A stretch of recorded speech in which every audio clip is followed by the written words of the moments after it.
My name is Nancy Parker, and I am 58 years old. For 30 years, I was a senior nurse at St. Mary Hospital, but now I am retired. My son Derek is turning 32, and I have spent weeks preparing a special birthday party for him. I am so proud of his success as a senior manager at a major tech company. But tonight, when his boss arrived, Derek introduced me as just our housekeeper. He even added, "We let her stay out of pity. She is good with a mop." I stood frozen, but then his boss looked at me strangely and said, "Are you sure I know her?" Before I tell you what happened next, let me know where you are watching from and hit that subscribe button to follow my true stories about life and relationships. I never thought I would be writing this story. Even now, months later, the memory of that night makes my chest tighten and my eyes water. But I believe sharing our painful experiences can help others avoid similar mistakes or find comfort knowing they are not alone. So here is my truth. I spent most of my adult life as a senior nurse at St. Mary Hospital in Portland. For 30 years, I dedicated myself to saving lives, comforting the suffering, and mentoring younger nurses. My career was demanding but fulfilling. I often worked 12-hour shifts, sometimes back-to-back, when we were short-staffed. The job required physical stamina, emotional resilience, and quick thinking. I saw the best and worst of humanity in that hospital, from miraculous recoveries to devastating losses. When my son Derek was born, he became the center of my universe. His father Jack and I had been married for 3 years when Derek arrived. Jack worked as a sales representative for a pharmaceutical company, which meant frequent travel. We were not wealthy, but we managed comfortably on our combined incomes. Everything changed when Derek turned 7. Jack came home from a business trip, sat me down at our kitchen table, and told me he had fallen in love with someone else, a marketing executive he had met on his travels. Someone younger, more exciting, someone without the responsibilities of a child and mortgage. "I cannot do this anymore, Nancy," he said, avoiding my eyes. "I feel trapped. I need something different." Within a month, Jack was gone. The divorce was quick but painful. He moved to California with his new girlfriend and promised to send child support and visit Derek regularly. The child support payments came sporadically for about a year, then stopped entirely. The visits never materialized beyond 2 awkward weekends. Just like that, I became a single mother. Derek and I were on our own. Those early years were incredibly difficult. I had to rearrange my work schedule, often taking night shifts, so I could be there when Derek got home from school. I relied heavily on neighbors and a patchwork of after-school programs. My parents lived across the country in Florida and were dealing with their own health issues, so they could offer little help. Every morning was a carefully orchestrated routine. Wake up at 5, prepare Derek's lunch, lay out his clothes, wake him, make breakfast, drop him at school, and rush to the hospital, or try to get a few hours of sleep before my night shift. After school, Derek would either go to a program or stay with our neighbor, Mrs. Jenkins, until I could pick him up. Despite the challenges, Derek thrived. He was a bright, curious child with an aptitude for math and science. His teachers often commented on his intelligence and leadership skills. I attended every parent-teacher conference, science fair, and school play, sometimes rushing straight from a 12-hour shift, still wearing my scrubs under my coat. When Derek was in middle school, he developed an interest in computers. I scraped together enough money to buy him a basic model for Christmas. He spent hours teaching himself programming languages, from books I borrowed from the library. By high school, he was building websites for local businesses to earn pocket money. College was always part of the plan, but the reality of tuition costs was daunting. I started picking up extra shifts and saved every penny I could. I sold my grandmother's jewelry, except for one silver pendant I could not bear to part with. I downsized our apartment to a smaller unit to reduce rent. I skipped dental appointments and wore the same clothes year after year. Derek received a partial scholarship to study computer science at a prestigious university on the East Coast. It covered about half the tuition, but we still needed thousands more for the remainder, plus books, housing, and living expenses. I took out loans in my name, not wanting Derek to start his adult life burdened with debt. Those college years were the toughest financially, but I never let Derek know how much I struggled.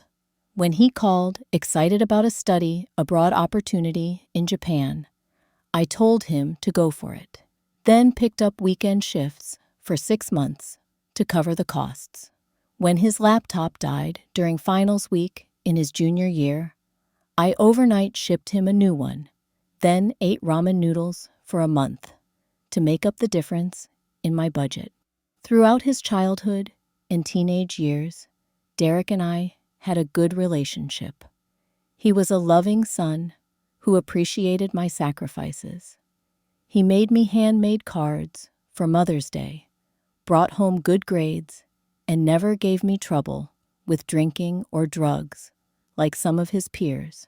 During his college breaks, he would help around the apartment and sometimes accompany me to my hospital functions.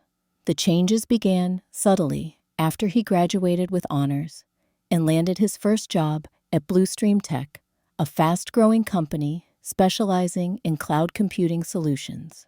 The starting salary was more than I had ever made, even after 30 years of nursing.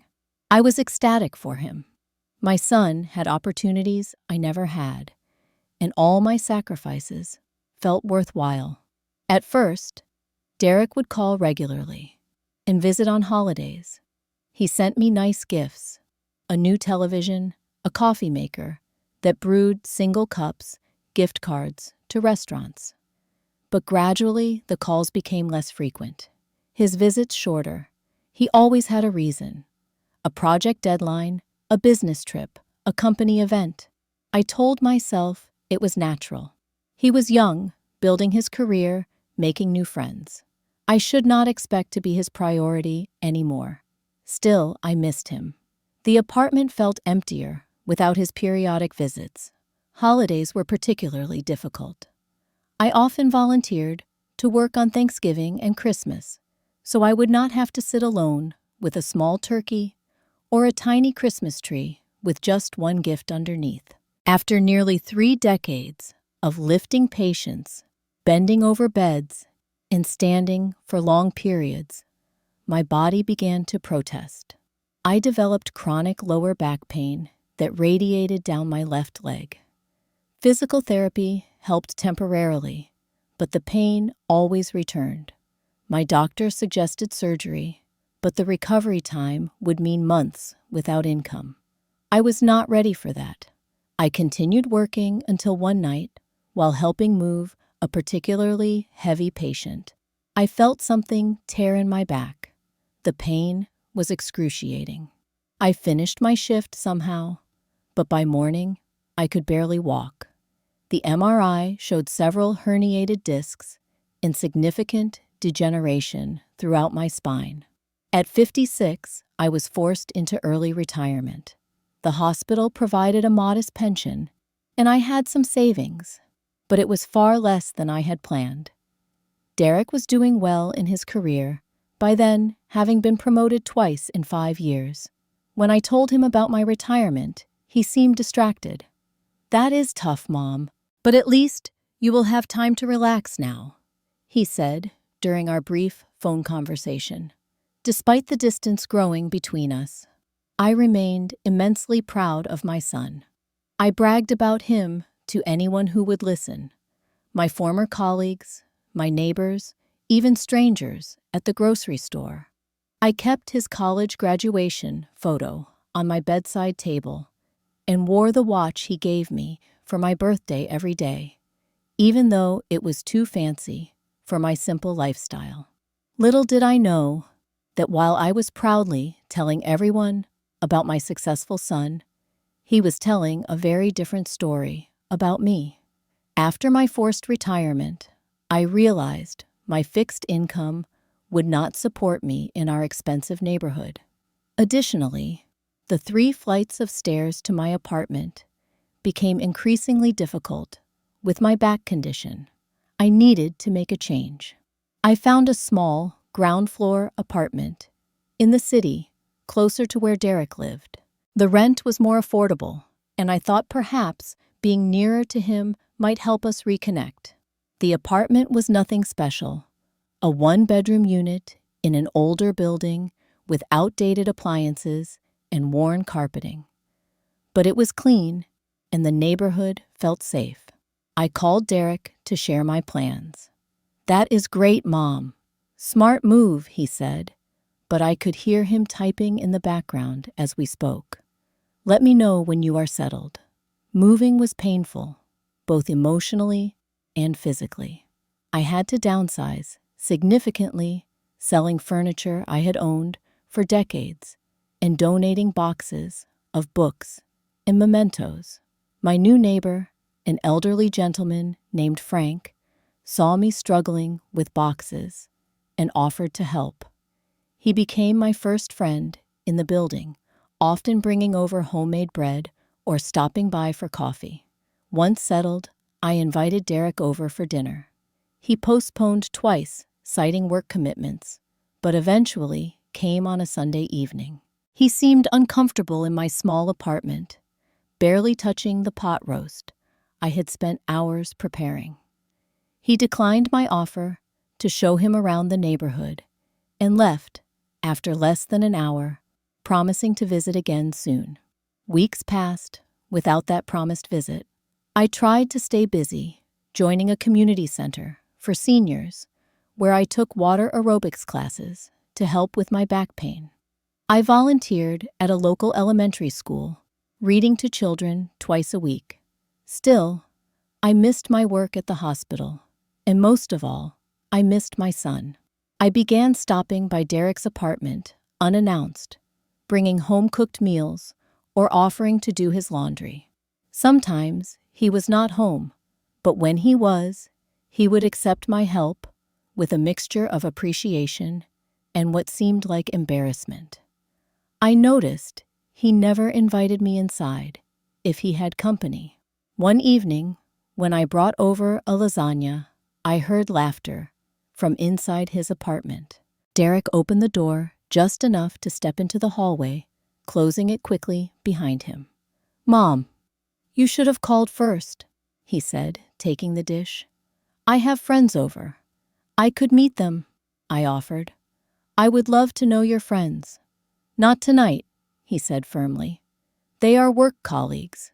We are discussing a project." As I walked away, I heard a female voice ask, "Who was that?" and Derek's muffled response. I could not make out his words, but the woman's laughter that followed made me feel strangely excluded. It was around this time that Derek mentioned he was seeing someone. Stephanie was her name, a marketing executive whose father owned a chain of luxury hotels. Derek spoke of her impressive education at private schools and how she had traveled extensively throughout Europe and Asia. I immediately asked when I could meet her. "Maybe sometime," Derek said vaguely. "She travels a lot for work." Months passed, and this sometime never materialized. Derek and Stephanie had been dating for nearly a year, yet I had not met her or even seen a photograph of them together. Whenever I asked Derek had an excuse ready, she was out of town. They were fighting, she was too busy.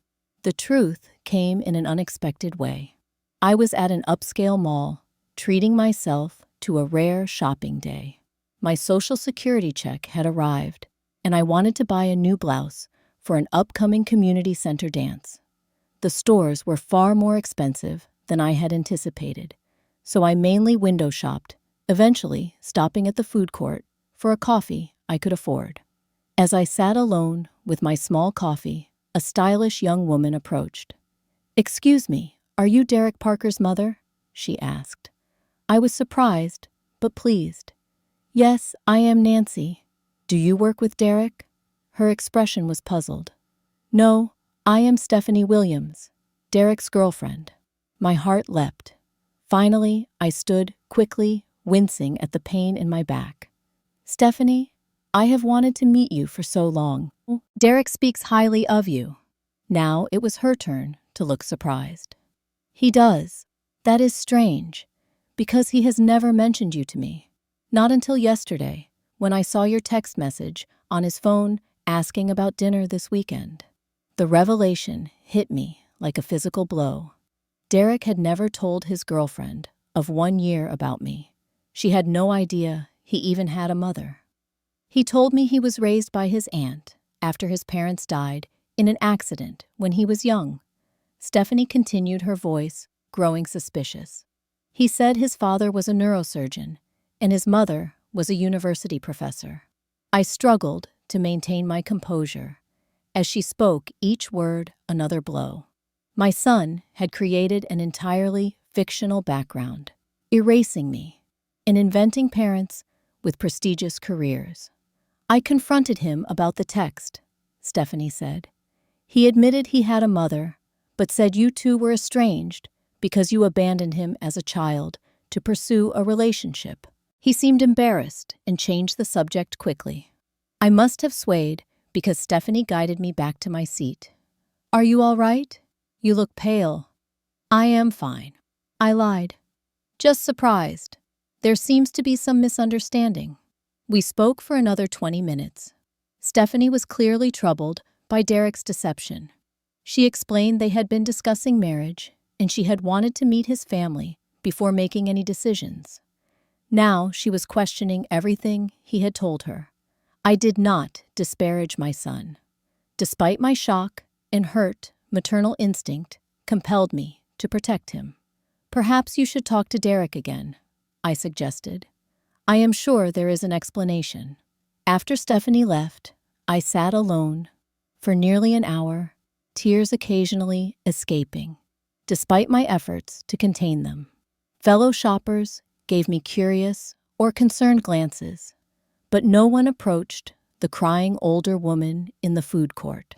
When I finally called Derek that evening, he was defensive and angry. "You had no right to talk to Stephanie," he accused.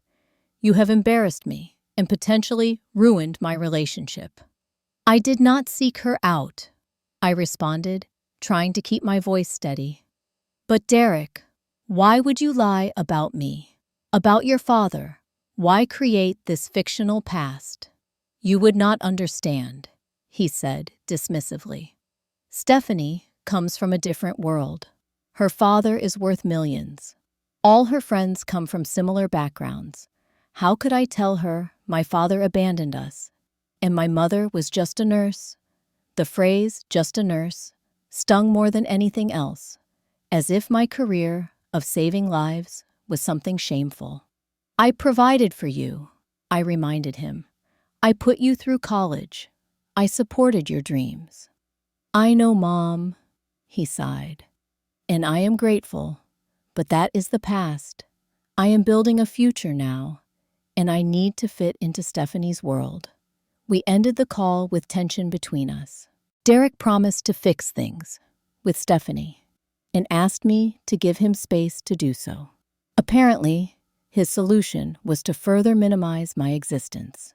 In the following weeks, Derek called more frequently, but with a specific agenda. He and Stephanie had apparently reconciled, and he was now planning to introduce us, but with conditions. "Stephanie knows you are a retired nurse now, but I have not told her everything," he explained. "I said we were not close because you were always working when I was growing up. It explains why we are not very connected now." Another lie, but a less hurtful one than claiming I had abandoned him. I swallowed my pride and agreed to go along with his narrative. What choice did I have if I wanted to remain in his life? Around this time, Derek received another promotion at Bluestream Tech, becoming one of the youngest senior managers in the company's history. He called to share the news, sounding more excited than I had heard him in years. "Mom, this is huge. I will be directly reporting to Thomas Wilson, the CEO. He specifically requested me for this role." I was genuinely happy for him. "That is wonderful, sweetheart. We should celebrate." There was a pause.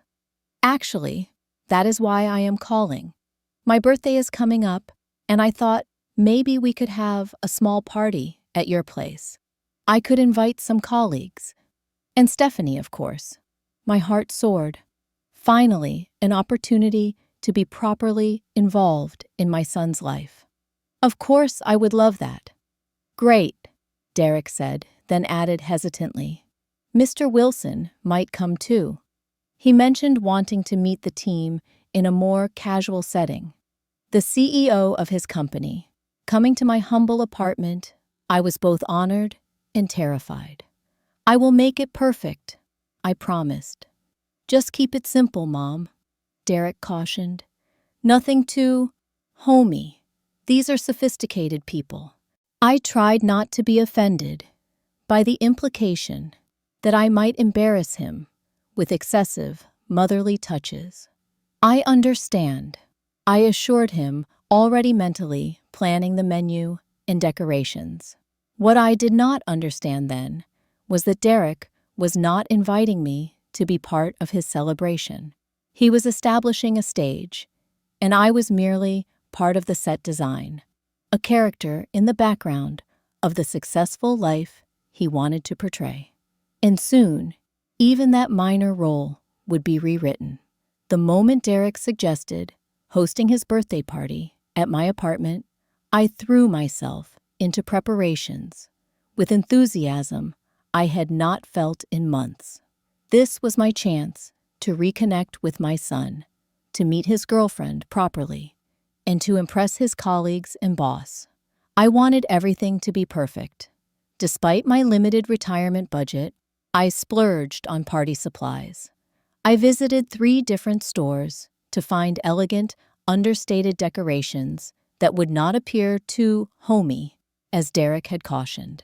I selected a color scheme of navy and silver, buying matching paper plates, napkins, and plastic silverware that looked surprisingly like real metal. For weeks, I scoured recipes online, looking for sophisticated appetizers and dishes I could prepare within my skill level and budget. I practiced making spinach puffs, bacon-wrapped dates, and mini quiches, freezing the test batches. I asked Frank, my neighbor, with a refined palate from his years as a restaurant manager, to taste test everything. He suggested subtle improvements. More herbs here, less salt there. "Your son and his friends will be impressed," Frank assured me after sampling my final practice run. "This is not typical home cooking. These are restaurant-quality appetizers." His compliments boosted my confidence, but Derek's increasingly detailed instructions kept undermining it. He called almost daily with new requirements or restrictions. "Nothing too spicy," he instructed one day. "Mr. Wilson has a sensitive stomach. Make sure there are vegan options," he said another time.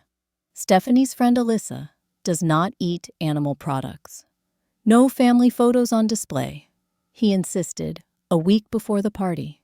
"It is a professional gathering, not a family reunion." That last request hurt particularly. I had hoped to share a few cherished memories of Derek's childhood with his friends. Perhaps the photo of him winning the state science fair in 10th grade, or his college graduation picture, where he looked so handsome in his cap and gown. But I complied carefully, removing all family photos from my living room walls, leaving conspicuous, empty spaces. My most significant expense was Derek's gift. I wanted something meaningful, something that connected him to his family history, despite his apparent desire to distance himself from it. After much consideration, I decided on restoring his grandfather's antique silver pocket watch. Derek's grandfather had been a respected mathematics professor, perhaps the one truth in the fictional background Derek had created for himself. The watch had been in storage for years, tarnished and non-functioning. I took it to a specialty jeweler who restored it beautifully, polishing the silver case to a brilliant shine and repairing the delicate mechanism inside. The cost was nearly a month of my pension, but the result was exquisite. A piece of genuine family heritage Derek could proudly display or carry. I also decided to bake his favorite childhood cake, a 3-layer chocolate cake with peanut butter frosting, following my mother's recipe. Derek had requested this cake for every birthday until he left for college. I thought it would be a nostalgic touch, a reminder of the loving relationship we once shared. The physical toll of these preparations was significant. My back pain intensified with each trip to the store, each hour standing in the kitchen.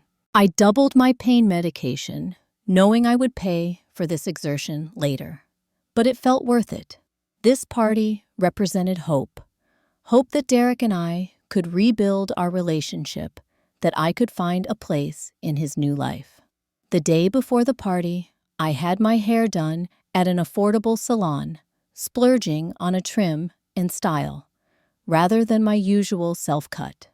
I bought a new dress. Nothing flashy, just a simple blue sheath that the saleswoman assured me was elegant and age-appropriate. I wanted to look nice, but not as though I was trying too hard.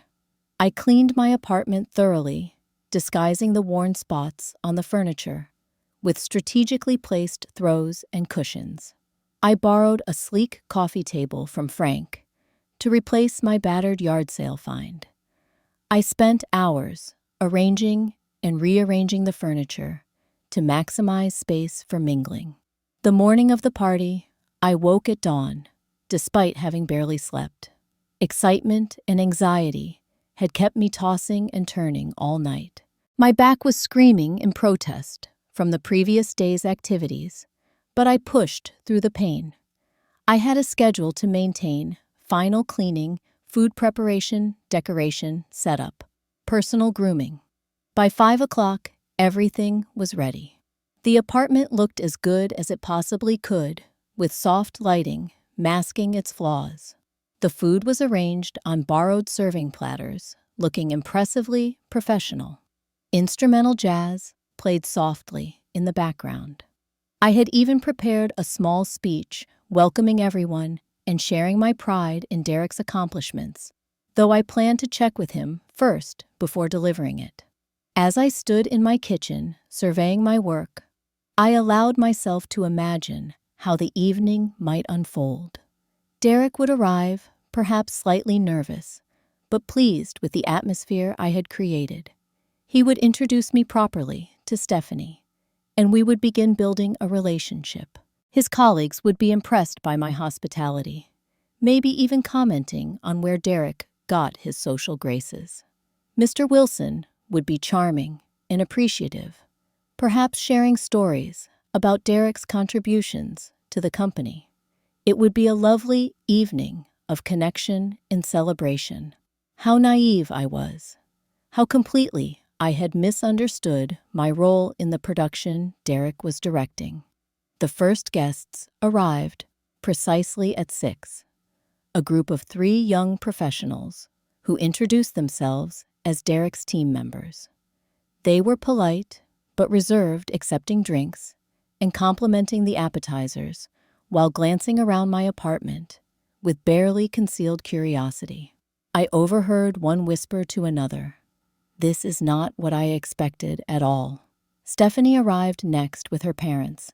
They were immaculately dressed in what I later learned were designer clothes, the cost of her father's watch probably exceeding my yearly pension. Stephanie was friendly, but formal, introducing her parents, who regarded me with polite bewilderment, as though trying to reconcile the woman before them with whatever story they had been told. "Derek has told us so little about you," Stephanie's mother commented with a tight smile. "He mentioned you were not close." Before I could respond, more guests arrived, and I was busy playing hostess, taking coats, offering drinks, replenishing food trays. The apartment quickly filled with about 15 people, all connected to Derek's professional life. The noise level rose, conversations flowed, and I began to relax slightly. Perhaps this would work out after all. Derek was notably absent as the party progressed. I checked my phone repeatedly for messages, made excuses to the guests, and tried to maintain a cheerful demeanor despite my growing anxiety. Had he forgotten? Was there an emergency? Just as I was about to call him, the door opened and Derek entered with an older gentleman in an impeccably tailored suit. My son looked handsome and confident, every inch the successful professional, in his expensive clothes and perfectly styled hair. I barely recognized him as the boy who once came home with scraped knees and science projects. "Sorry we are late," Derek announced to the room. Last-minute conference call ran long. The party immediately recentered, around them guests gravitating toward the newcomers. I approached with a warm smile, ready to greet my son and meet his boss properly. Derek saw me coming, and there was a flash of something in his eyes. Not affection or appreciation, but what looked distressingly like alarm. Before I could reach them, Stephanie intercepted Derek. "Finally, I was beginning to think you had forgotten your own birthday party," she teased, kissing his cheek. Derek laughed, putting his arm around her. "Never. Mr. Wilson and I were stuck on a call with the Tokyo office." He turned to the older gentleman. "Mr. Wilson, this is Stephanie Williams, my girlfriend." Mr. Wilson shook Stephanie's hand warmly. "Ah, the famous Stephanie. Derek speaks highly of you."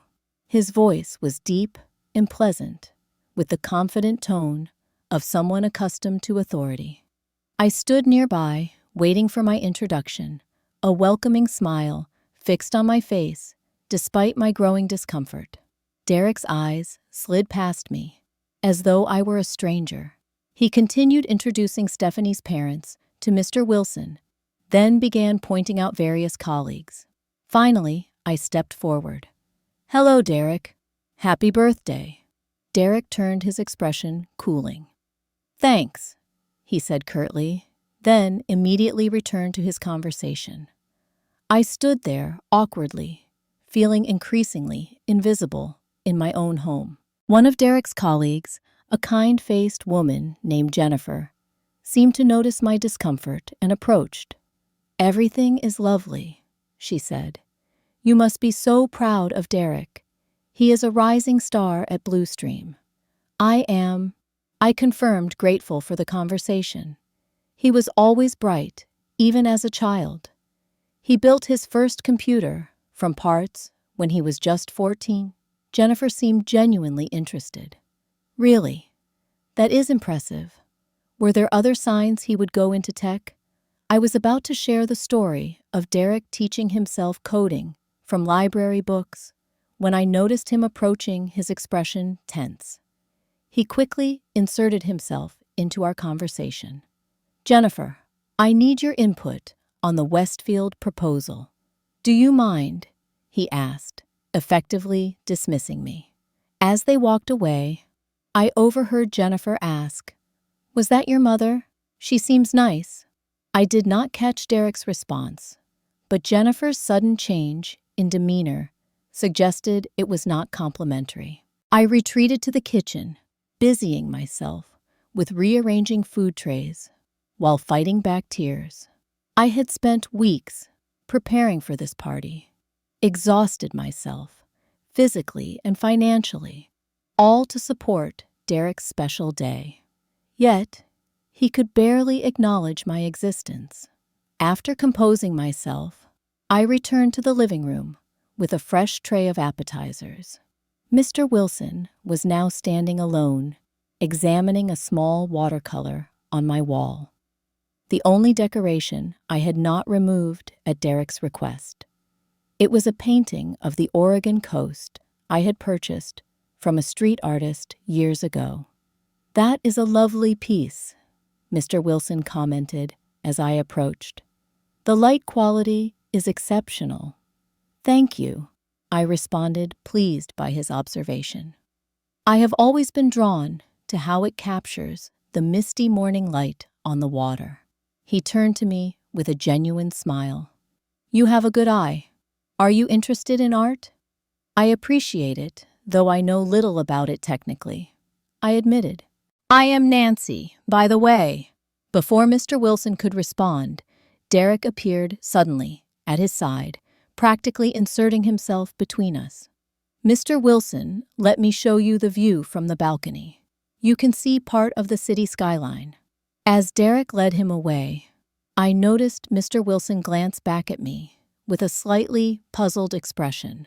The evening continued in this vein, with Derek consistently running interference whenever I attempted to engage with his colleagues or friends. I became increasingly confused and hurt. If he was so ashamed of me, why host the party at my apartment at all? The answer came about an hour into the party. Mr. Wilson, plate in hand, was surveying the food spread and commenting on the quality of the appetizers. "These are excellent. Did you cater from that new place on Madison Avenue?" Derek smiled proudly. "No, actually. Everything was prepared here." "Impressive," Mr. Wilson remarked. "Your girlfriend is quite the chef." "Not Stephanie," Derek laughed. "She can barely boil water." Mr. Wilson looked confused, gesturing toward me as I refreshed the drink station nearby. "Then, who prepared all this? That lady has been serving and cleaning up. Is she a professional caterer?" The moment that followed would forever be etched in my memory. Derek glanced at me, then back to his boss, making a quick calculation I could almost see working behind his eyes. "Oh, her," Derek said dismissively. "She is just our housekeeper." The room seemed to freeze. I stood motionless, pitcher of water in my hand, unable to believe what I had just heard. But Derek was not finished. He lowered his voice, though not enough that I could not hear every devastating word. "We let her stay out of pity. She is good with a mop." The casual cruelty of it knocked the breath from my lungs. In that moment, I was not a mother who had sacrificed everything for her child. I was not a skilled nurse who had saved countless lives. I was just a housekeeper, someone to be pitied, valued only for her ability to clean. I might have fled the room then, might have collapsed into tears, might have publicly confronted Derek for his heartless lie. But what happened next changed everything. Mr. Wilson stared at me intently, his brow furrowed in concentration. Then he turned back to Derek with a puzzled expression. "Are you sure?" he asked slowly. "I know her." The silence that followed Mr. Wilson's statement seemed to stretch for an eternity. I stood, frozen pitcher, still in hand, as Derek's face cycled through expressions of confusion, alarm, and dawning horror. "You know her?" Derek stammered, his confident demeanor crumbling. "How is that possible?" Mr. Wilson moved past Derek, toward me, studying my face with increasing certainty. "Nurse Nancy Parker, is it not, senior nurse at St. Mary Hospital's emergency department?" A wave of recognition washed over me. I looked more carefully at Thomas Wilson's face, trying to place him. He was in his mid-60s, with silver hair and intelligent blue eyes. There was something familiar about him, but I had cared for thousands of patients over my career. Yes, I confirmed, setting down the pitcher with shaking hands. I was the head nurse in the ER for 15 years and worked there for 30 years total before retiring. By now, the conversations around us had quieted. The other guests sensed something significant unfolding and turned to watch. Derek stood rigid, his face pale. 5 years ago, Mr. Wilson continued, a rainy Tuesday night in November, I was brought in after a car accident on Highway 26. Head trauma, broken ribs, internal bleeding. The memory suddenly clicked into place. The Tesla crash, I said. You were unconscious when they brought you in. Mr. Wilson smiled warmly. She remembers. Of course she does. He turned to address the now silent room. I was driving home late from a board meeting when another driver fell asleep at the wheel and hit me head on. I was rushed to St. Mary Hospital with serious injuries. The doctors patched me up and declared me stable. He paused, placing a gentle hand on my shoulder. But Nurse Parker here was not satisfied. Something about my condition concerned her. Though all my vitals looked normal, she had already worked a 12-hour shift, but decided to stay and monitor me personally.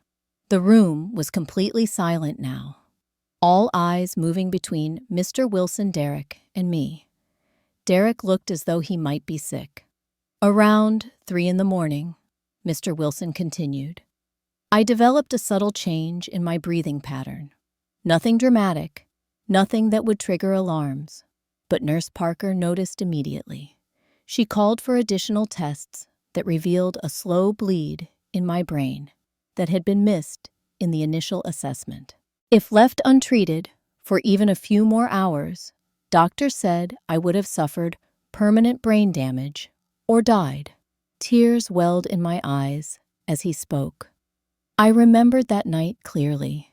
The intuition that something was not right, the resistance from the tired resident when I requested additional scans, my insistence that we check again. She saved my life, Mr. Wilson stated simply. And not just by identifying the bleed. She advocated fiercely for me when the on-call neurosurgeon wanted to wait until morning. She called the chief of neurosurgery at home at 4 a.m. because she knew time was critical. She stayed through the entire surgery and was there when I woke up. I wiped away a tear. I was just doing my job. No, Mr. Wilson corrected firmly. You went far beyond your job. After I recovered, I tried to find you, to express my gratitude properly, but you had already retired. The hospital would not give me your contact information due to privacy policies. He turned to Derek, whose face had drained of all color. And now I discover that the woman who saved my life is being introduced as, what was it? Just a housekeeper that you keep around out of pity. The contempt in his voice when repeating Derek's words was palpable. Several guests shifted uncomfortably, looking at Derek with new eyes. Stephanie stood near the kitchen doorway, her expression a mixture of shock and disgust. Mr. Wilson, Derek began, his voice strained. There has been a misunderstanding. I can explain. I sincerely doubt that, Mr. Wilson interrupted coldly. Then turning back to me with a completely different tone.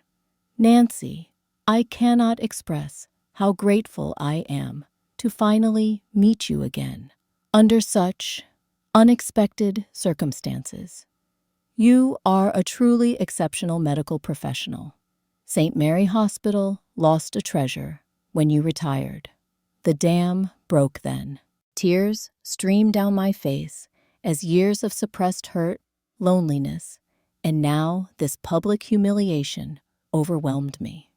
Through blurred vision, I saw Stephanie approach Derek, remove something from her finger, her engagement ring I later learned, and place it in his palm before walking away to join her parents, who were already gathering their coats. Derek made a desperate attempt to salvage the situation. "Mom," he said loudly, the first time he had acknowledged our relationship all evening. "Mr. Wilson is talking about you. What an amazing coincidence." His transparent pivot was met with uncomfortable silence.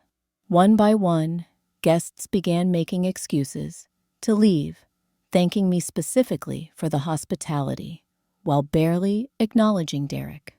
Within minutes, only Derek, Mr. Wilson, and I remained in the apartment. I wiped my tears and found my voice. "I think everyone should go now. I need some time."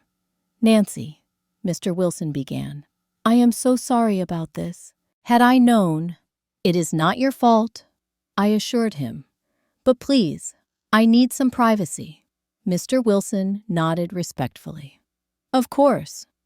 But may I call you tomorrow? I would very much like to speak with you under better circumstances." I nodded, and he handed me his business card before turning to Derek. "As for you, I expect to see you in my office first thing Monday morning."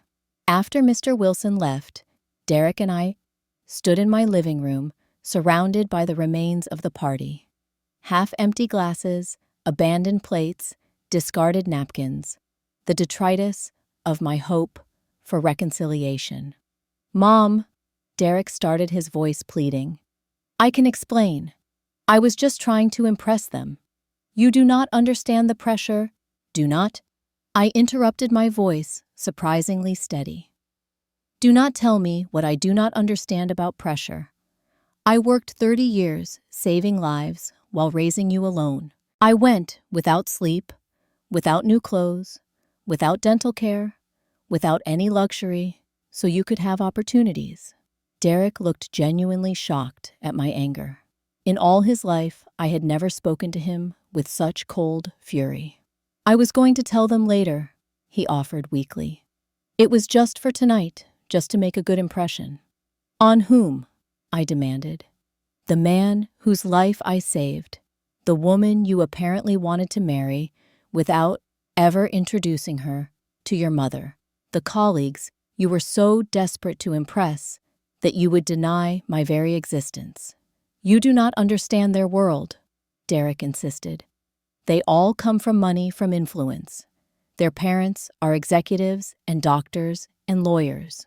How could I tell them my mother is a retired nurse living on a fixed income?" The words stung like a physical slap. "You think I am ashamed of what I did for a living, of who I am? I saved lives, Derek. I comforted the dying. I trained dozens of younger nurses who continue that work today. What exactly about that history did you find so embarrassing that you would rather claim I was the help?" Derek had no answer. He stood in silence, looking suddenly young and lost, like the little boy who had once come to me for comfort after a nightmare. But I could not comfort him now. The wound was too fresh, too deep. "I think you should leave," I said finally. "Mom, please. It is still my birthday. We can talk this through." "Not tonight," I replied firmly. "I need time to process what happened, what you did." Derek reluctantly moved toward the door, but stopped with his hand on the knob. "What about Mr. Wilson? What will he do on Monday?" Even now, his first concern was for his career, not for the relationship he had damaged, perhaps irreparably. "That is between you and him," I answered. "You created this situation. Now, you will have to deal with the consequences." After he left, I sat alone on my couch, surrounded by the evidence of my efforts to please a son who was ashamed of my very existence. The silver watch I had restored at such expense sat unwrapped on the coffee table. The special cake remained uncut in the kitchen. For the first time in my adult life, I allowed myself to feel the full weight of my anger, without tempering it with understanding or forgiveness. I had spent decades making excuses for others, for Jack abandoning us for Derek's growing distance. I had accepted less than I deserved out of love and a mother's selfless nature. But some betrayals cut too deep for immediate forgiveness. Some wounds need time to heal, and some relationships need to be entirely rebuilt from their foundations. As promised, Thomas Wilson called the following morning. The morning after the disastrous party, I woke to sunlight streaming through my bedroom curtains. For a moment, in that hazy space between sleep and wakefulness, everything was normal. Then, the memories flooded back. Derek's cruel words, Mr. Wilson's revelation, the public humiliation, followed by the awkward exodus of guests. My body felt heavy, as though gravity had increased overnight. The physical and emotional exertion of the previous weeks, culminating in last night's disaster, had left me completely drained.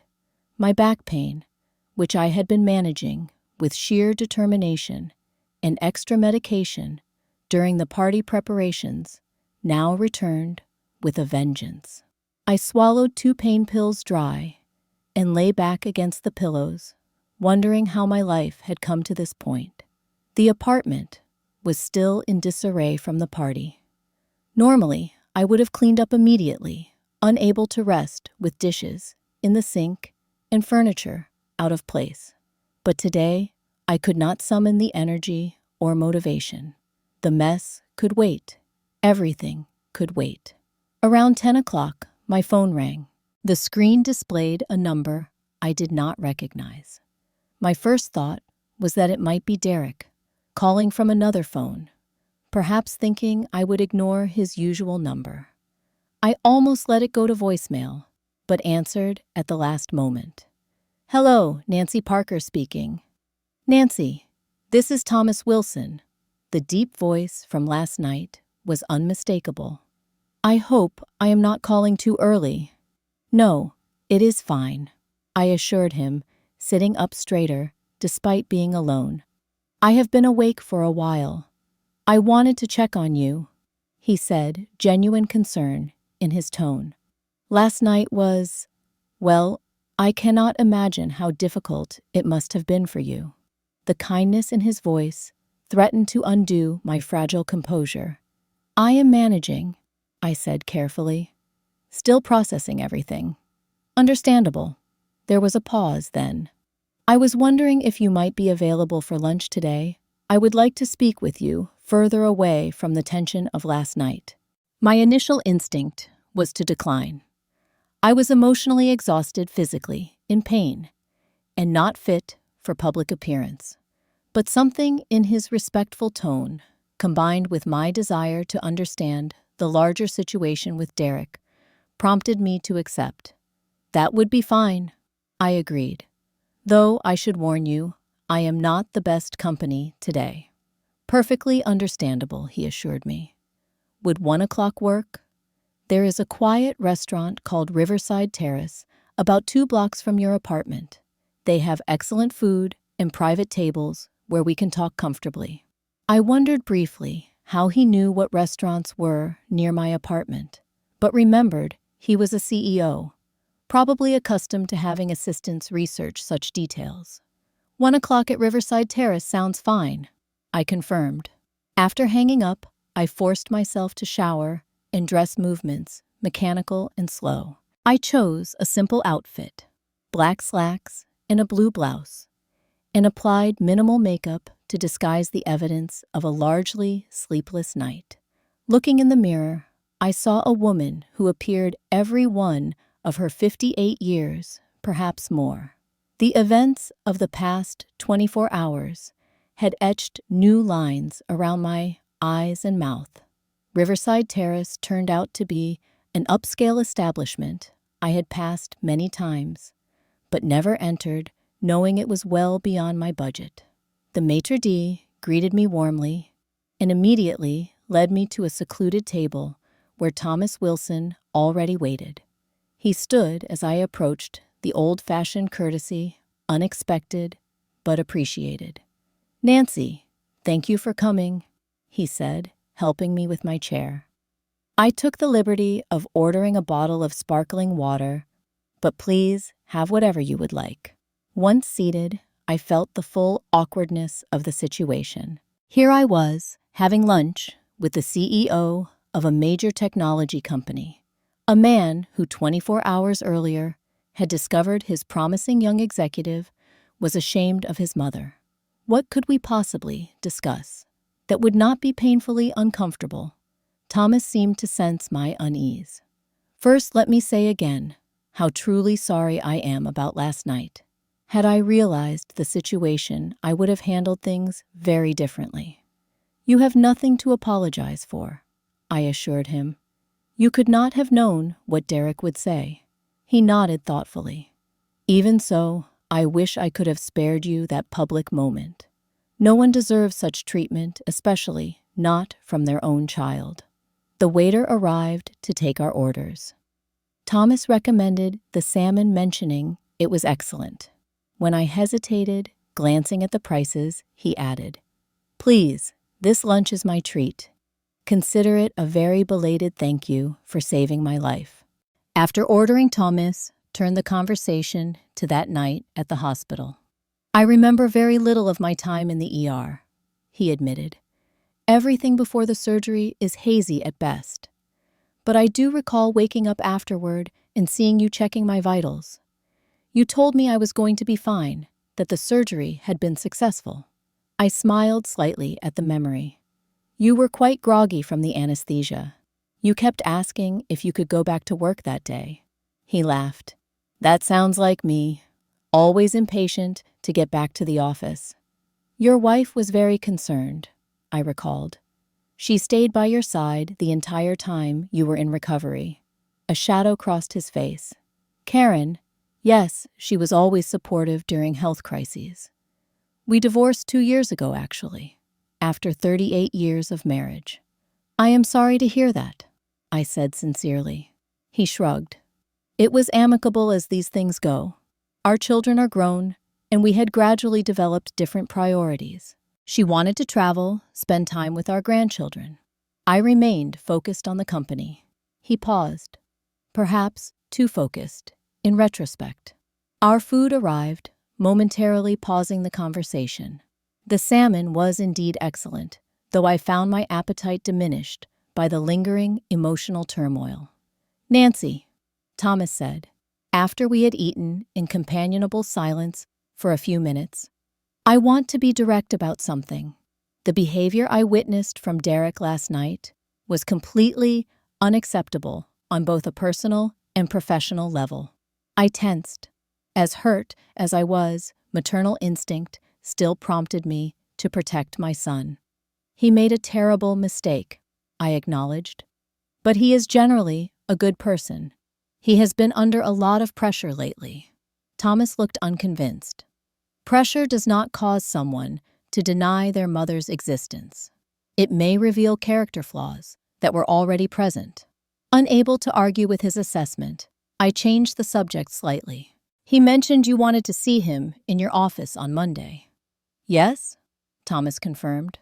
"We need to have a serious conversation about integrity and how we expect executives at Bluestream to conduct themselves. Honestly, I am reconsidering his recent promotion." Alarm shot through me. Despite everything, I did not want to be the cause of Derek losing his position. "Please do not punish him professionally for a personal mistake." Thomas considered me thoughtfully. "Your instinct to protect him, even now, speaks volumes about your character. But Nancy, this was not merely a personal mistake. It speaks to fundamental issues of honesty and integrity. How can I trust an executive who would publicly deny his own mother to impress others? What else might he lie about when it serves his purposes?" Put that way, I could not disagree. Still, I tried once more. He is young. People make mistakes when they are building careers. Perhaps this could be a learning opportunity, rather than the end of his advancement. Thomas nodded slowly. I will take your perspective into consideration, but I want you to understand something important. What I witnessed last night would have concerned me, regardless of who was involved. The fact that the person he disparaged was the woman who saved my life simply makes it personal, as well as professional. We finished our meal with lighter conversation. Thomas asked about my years at the hospital, and I shared some of my more memorable experiences. He spoke about the early days of building Bluestream, from a small startup to a major technology firm. Despite the circumstances that brought us together, I found him engaging and surprisingly down to earth for someone of his position. As we finished our coffee, Thomas shifted the conversation in an unexpected direction. Nancy, I have been thinking about something. Bluestream has been developing a healthcare division focused on technology solutions for hospitals and medical practices. We have engineers and business people, but we lack experienced healthcare professionals to guide development. I listened, unsure where he was heading. We need someone who understands how hospitals actually function, how nurses and doctors work, what would make their jobs easier. I wonder if you might consider serving as a consultant for this division. The offer caught me completely off guard. But I am retired, and my experience is clinical, not technological. That is precisely what we need, he explained earnestly. Too many healthcare technology products are designed by people who have never worked in a hospital. They create elegant solutions to problems that do not actually exist while ignoring the real challenges healthcare workers face. I would not know the first thing about consulting for a technology company, I protested. You would not need to understand the technology, Thomas assured me. Your role would be to educate our developers about healthcare, workflows, pain points, and priorities. We would compensate you well, of course, and the schedule could be flexible to accommodate your needs. The offer was tempting. My retirement had left a void where purpose and professional identity once resided. The extra income would certainly help ease my financial constraints, but I could not ignore the elephant in the room. And Derek? I asked. How would he feel about his mother working as a consultant at his company? Thomas's expression hardened slightly. Derek's feelings on the matter are not my primary concern. This offer is based solely on your qualifications and our company's needs. Whether you accept or not is entirely your decision. I promised to consider his offer, but made no commitment. As we parted ways outside the restaurant, Thomas handed me his card with his direct number written on the back. Think about it, he encouraged. And regardless of your decision about the consulting role, I hope we might continue our acquaintance. It is not every day I get to thank someone who literally saved my life. Walking home, I felt oddly lighter despite the continuing ache in my heart. The lunch with Thomas had reminded me that I still had value, still had skills, and experience worth sharing. For too long, I had defined myself primarily as Derek's mother, accepting his growing distance and disrespect as somehow my failure. Perhaps it was time to reclaim my identity beyond motherhood. Whatever happened with Derek going forward, I needed to rebuild my sense of self-worth, independent of his approval or recognition. As I approached my apartment building, I saw a familiar figure sitting on the steps. Stephanie, Derek's girlfriend. Ex-girlfriend. Now I presumed, after witnessing her return, of what appeared to be an engagement ring the previous night. She stood as I approached. Mrs. Parker, I hope you do not mind me waiting for you. I wanted to speak with you, if that is all right. Of course, I replied, genuinely surprised by her presence. "And please call me Nancy." As we entered my apartment, now partly cleaned, Frank had stopped by earlier to help Stephanie. Seemed nervous, twisting her fingers together. "I wanted to apologize," she began once we were seated. "I should have realized something was wrong when Derek never wanted me to meet you. I should have questioned his stories more carefully." "You have nothing to apologize for," I assured her.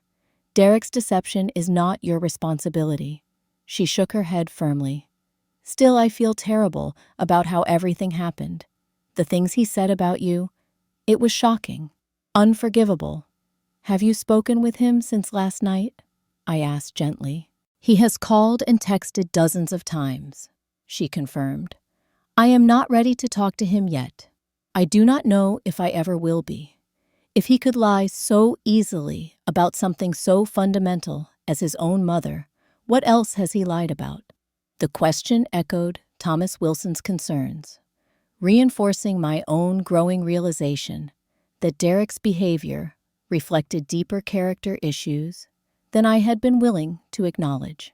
Stephanie and I talked for nearly an hour. She asked about Derek's childhood, his father's absence, our life together before he reinvented himself. I shared stories honestly, but without bitterness, helping her understand the context without villainizing Derek entirely. As she prepared to leave, Stephanie hesitated at the door.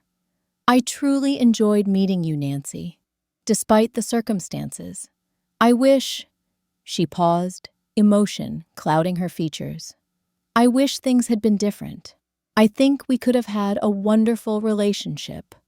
"Perhaps we still can," I suggested impulsively. "Not as potential in-laws, but as friends. I have few enough of those these days." Her smile was genuine. "I would like that very much." After Stephanie left, I sat in my quiet apartment, contemplating the strange turns my life had taken in just 24 hours. My relationship with my son lay in ruins. Yet from those ruins, unexpected connections were forming. With Thomas Wilson, with Stephanie, perhaps even with a renewed sense of professional purpose. Derek did not attempt to contact me that day, perhaps giving me the space I had requested, or possibly too ashamed to face me again so soon. Either way, I was grateful for the reprieve. I needed time to process my feelings, to decide what kind of relationship, if any, I wanted with my son going forward. That evening, as I prepared for bed, my phone chimed with a text message from an unfamiliar number. "Nancy, I wanted to thank you again for meeting today.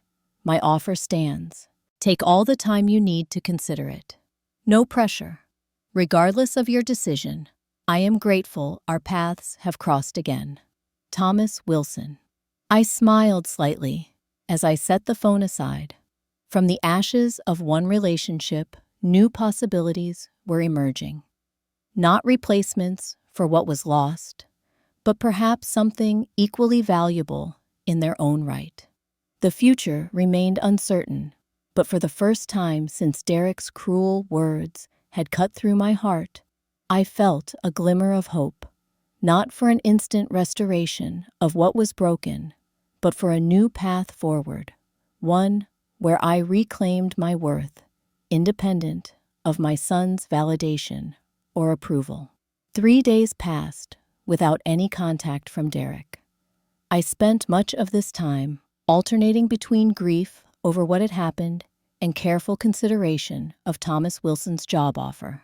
I researched Blue Stream Tech's healthcare initiatives online, discovering they had recently launched several promising applications for hospital management and patient care coordination. On the 4th day, Derek finally called. I let it ring through to voicemail, not yet ready for direct conversation. His message was brief and uncharacteristically humble. "Mom, I know you probably do not want to talk to me right now, and I understand. What I did was unforgivable. I am so sorry. When you are ready, I would like to explain. Not to make excuses, but to help you understand. I love you, Mom. Please call when you can. I replayed the message several times, searching for signs of genuine remorse versus damage control. Derek's voice sounded strained, possibly from crying. This vulnerability was so unlike the polished professional he had become that it gave me pause. Perhaps there was hope for reconciliation after all, but I still needed time. The wound was too fresh, the betrayal too profound. I saved the message, but did not return the call. Instead, I called Thomas Wilson and accepted his consulting offer on a trial basis. We agreed I would work 3 days a week initially, with the option to increase or decrease hours based on how things progressed. The compensation was generous, more than double my nursing pension, and the work would be primarily advisory, putting minimal strain on my troublesome back. My first day at Blue Stream Tech was intimidating. The gleaming glass headquarters in downtown Portland housed over 1,000 employees, most decades younger than me. I felt conspicuously out of place in my sensible shoes and department store blazer amid the sea of trendy outfits and casual tech wear. Thomas had arranged for his assistant to meet me in the lobby. Alicia was a poised young woman who efficiently guided me through security protocols and building orientation. She had clearly been briefed on treating me with particular care, though I suspected she did not know the full story of my connection to both Thomas and Derek. Mr. Wilson wanted to greet you personally, she explained as we rode the elevator to the executive floor. But he was called into an emergency board meeting this morning. He asked me to get you settled in your office and introduce you to the healthcare team. My office. The phrase felt strange. In 30 years of nursing, I had never had my own office, just shared break rooms and nursing stations. Now I was being shown to a small but elegantly appointed space with a window overlooking the city.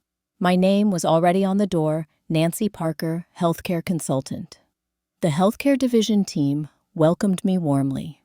The project manager, a woman named Diane, in her 40s, seemed particularly pleased to have me on board.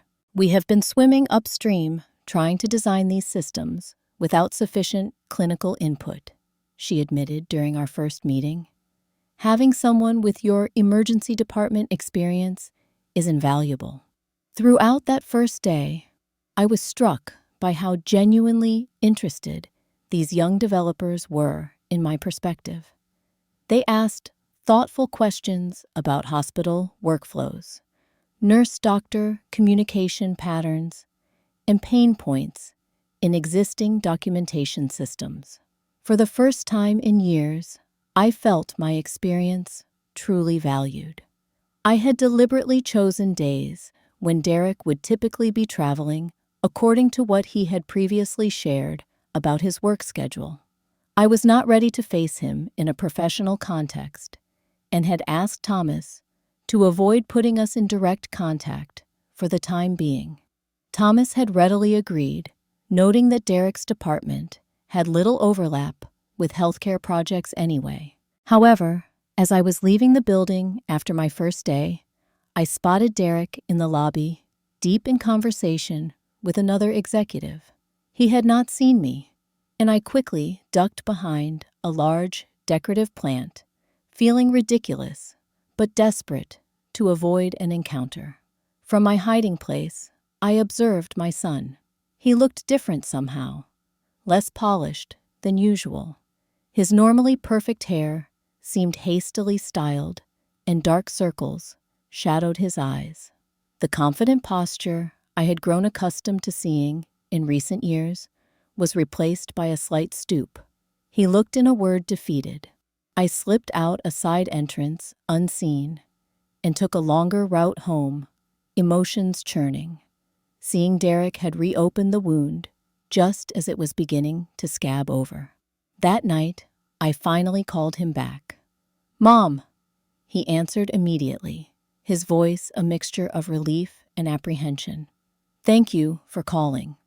I think we need to talk," I said, keeping my tone neutral. "Yes, absolutely. Can I come over? Or would you prefer to meet somewhere public?" The question revealed his uncertainty about my anger level. Derek had rarely seen me truly angry throughout his life. I had always been the patient, understanding mother, sometimes to my own detriment. "Come to my apartment tomorrow evening around 7. I decided. "I will make dinner." "You do not need to cook for me," he protested. "After everything." "I want to," I interrupted. "This conversation should happen over a meal like civilized people." After hanging up, I wondered if I was falling back into old patterns, nurturing and feeding my son even when discussing his betrayal. But cooking would give me something to do with my hands during what promised to be a difficult conversation. It would provide necessary pauses and activity to temper the emotional intensity. The following evening, I prepared a simple meal: roast chicken potatoes and green beans. Nothing fancy, just the comfort food I had made throughout Derek's childhood.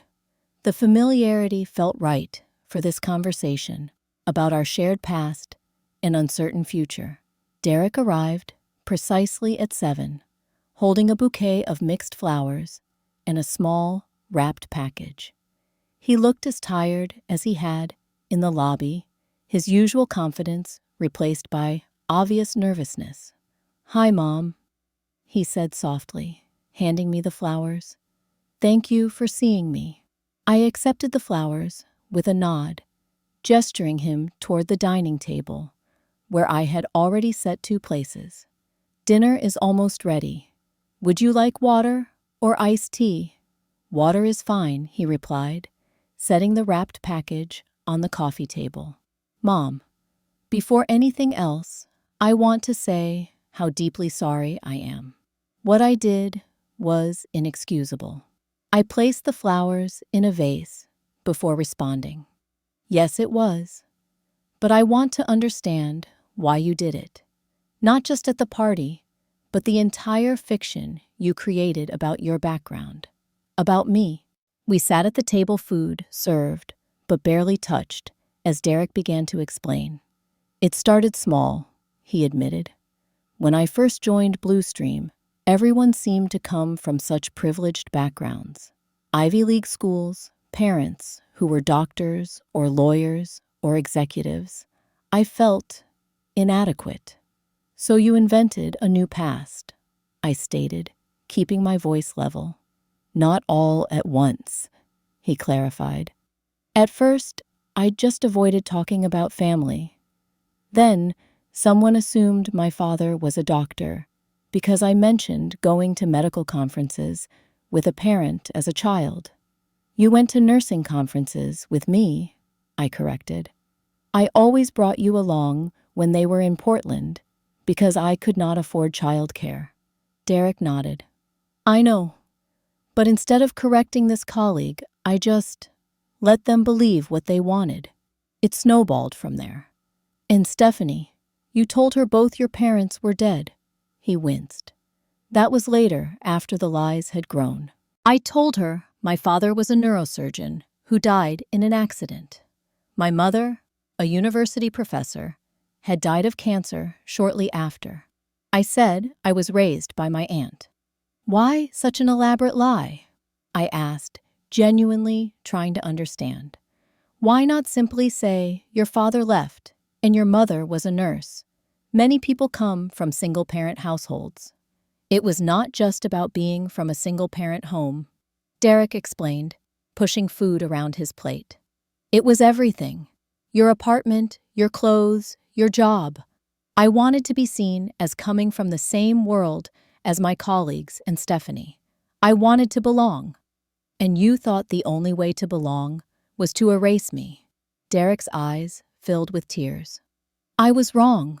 So terribly wrong. I got caught in the lie and did not know how to escape it. By the time I realized how deeply I had betrayed you, it felt impossible to undo without destroying everything I had built. We talked for nearly 3 hours. Derek revealed how his initial small deceptions had grown into an elaborate fiction that became increasingly difficult to maintain. He described the constant anxiety of keeping his worlds separate, the panic whenever Stephanie asked about his childhood, the dread of being exposed. "But why introduce me as the housekeeper?" I asked, still struggling to understand that final, deepest cut. "You could have canceled the party, held it elsewhere. Why bring me into direct contact with the very people you had been lying to?" Derek's shoulders slumped. "Mr. Wilson insisted on meeting my family after my promotion. He talks constantly about how family values inform Blue Stream's corporate culture. I thought I could control the situation for one night. When he specifically asked who you were, I panicked. And your immediate instinct was to demean me, to say you kept me around out of pity. There is no excuse." He acknowledged tears now flowing freely. "In that moment, all I could think about was preserving the image I had created. I was not thinking about you as my mother, who sacrificed everything for me. I was thinking about you as a threat to the facade I had built."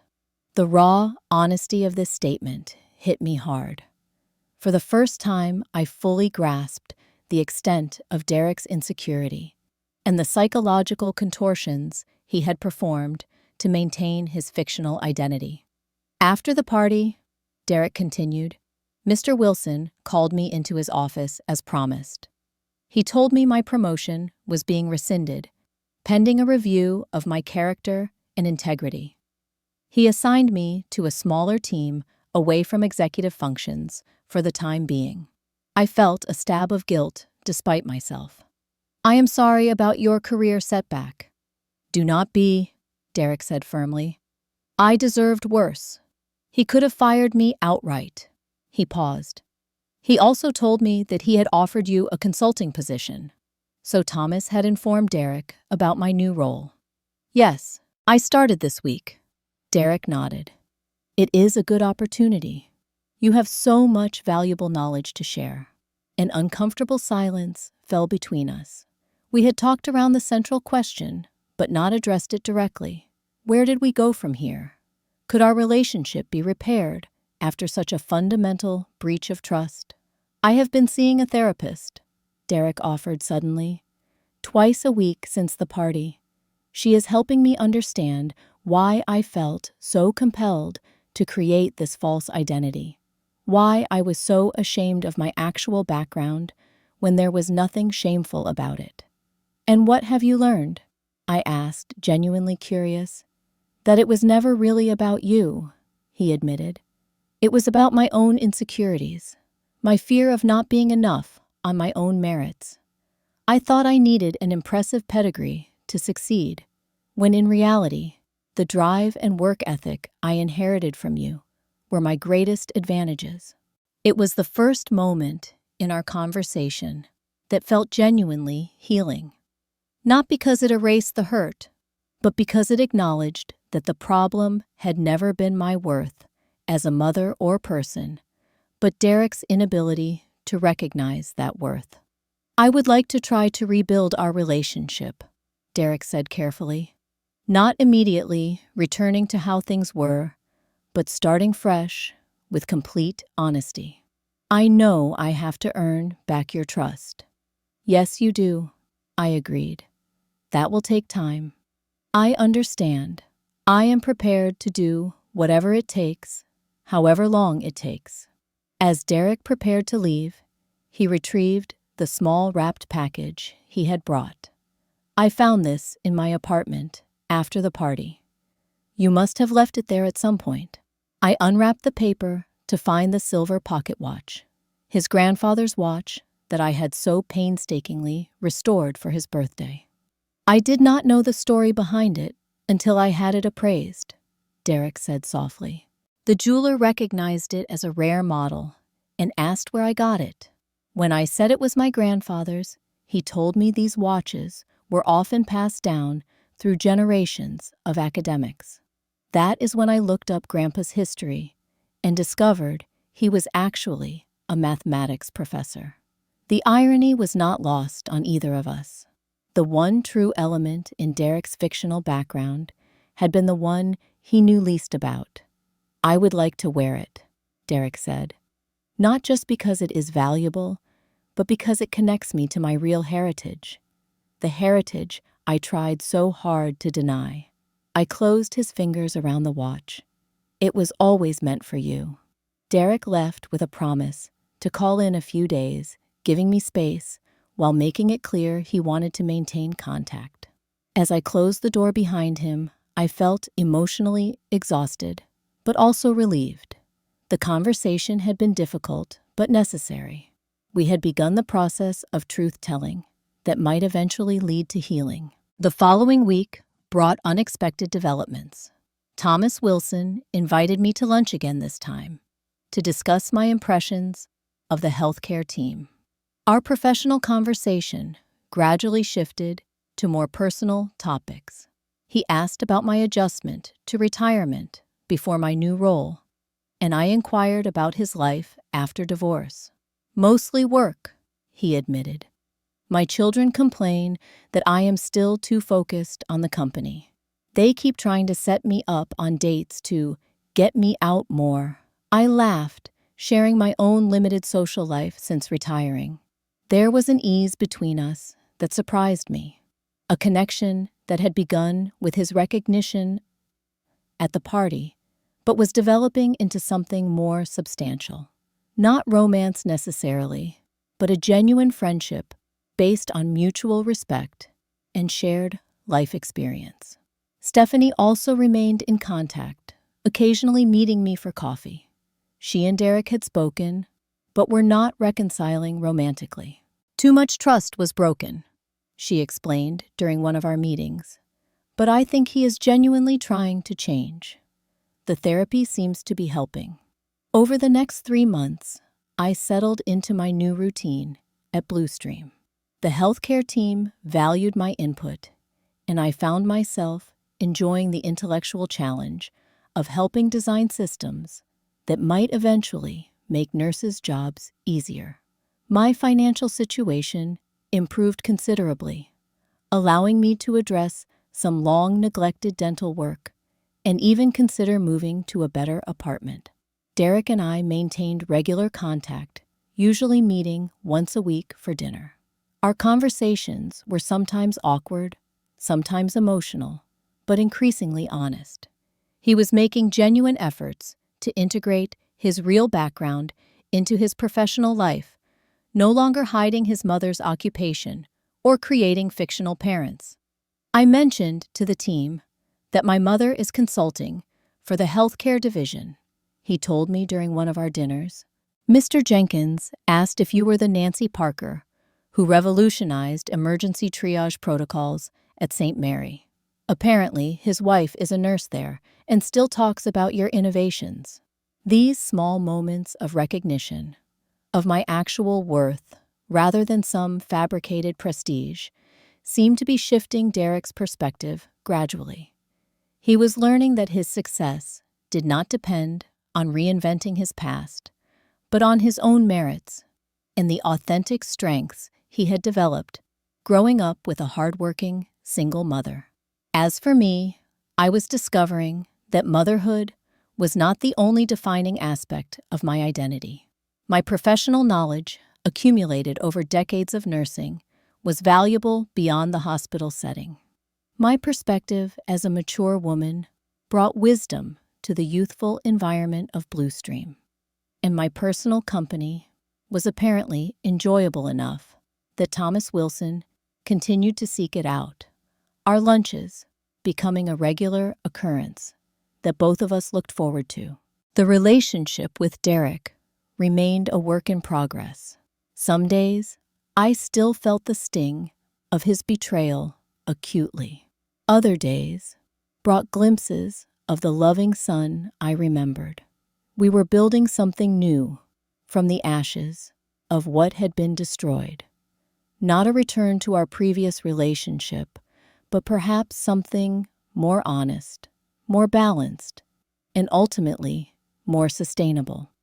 You know, Derek said during our most recent dinner, I spent years trying to escape what I thought was a disadvantaged background.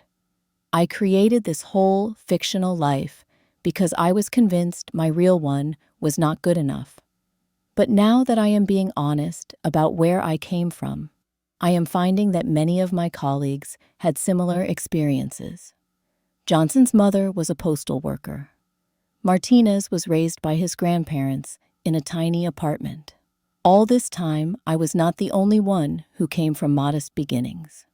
The difference, I pointed out gently, is that they did not feel the need to invent new parents. Derek nodded, accepting the gentle rebuke. That is what my therapist helps me understand. Why I felt that particular shame when others with similar backgrounds did not. It goes deeper than just wanting to fit in with wealthy colleagues. I reached across the table and squeezed his hand, a gesture of support I had not offered since before the party. I am proud of you for doing this work, Derek. Not the career achievements, impressive as they are, but this harder work of becoming honest with yourself and others. His eyes filled with tears. I am trying, Mom. I am trying to become someone you can be proud of again. Someone I can be proud of. Perhaps that was the most significant change. Derek was no longer measuring his worth by external markers of success or status, but by the integrity of his character and actions. It was a painful lesson learned at great cost to both of us, but one that promised a more authentic life ahead. As for me, I was learning to value myself independently of my role as Derek's mother. My contributions at Blue Stream mattered. My friendship with Thomas, which was cautiously evolving into something more, brought new joy to my life. Even my relationship with Stephanie, oddly sustained, despite her breakup with Derek, added richness to my social world.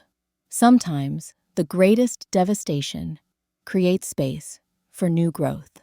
The painful exposure of Derek's lies had torn apart the facade we had both been maintaining.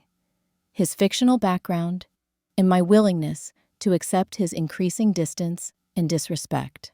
From that honest assessment of what had been broken, we were slowly building something new. Not perfect, not complete, but authentic in a way our relationship had not been for years. And that, perhaps, was the most valuable outcome of all. 6 months have passed since the night my son introduced me to his boss as just our housekeeper. 6 months of painful honesty, gradual healing, and unexpected new beginnings.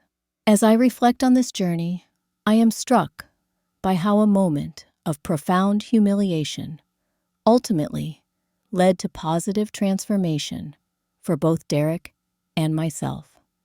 My role at Blue Stream Tech evolved from part-time consultant to full-time director of clinical integration for their healthcare division. The position allows